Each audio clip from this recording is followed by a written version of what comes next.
हे guys art lifestyle couple मन को welcome. चलते आज बनैबा एग बिरियानी बनैबा एग को लेकिन बॉइल करी भल भाव बाहर कर रखी पियाज को बारी कट करके रखी भल भाव छाणी देली।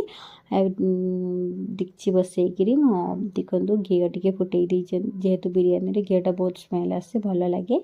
सब गोटा मसला देकर फ्राए करदेली तार पानी देदेली पानी टिके गरम हो आसला भितर मैं चाउल को भिजे रखी देती।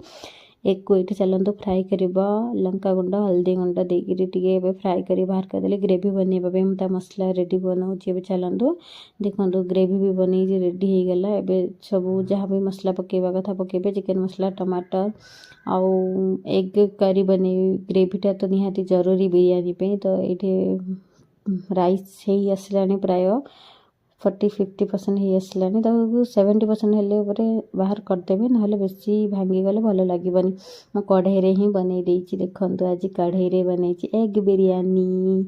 एमती दिने बन खाते फ्रेंड्स केमती लगुच मत निहत भाव में कमेंट्रे जनातु। देखो एग बिरियानी बनवाई सब लेयर बनईदेली लेयर उपर तार एग को देदेली तापर धनिया पत्र आउ जहाँ भूसंग पत्र जहाँ भी अच्छे सब देदेवे भूसंग पत्र देवेनि। तो ये एग बिरियानी बन रेडी है कचुम्बर भी मुझे रेडी कर दी थी। एबे चलतु खाइबा।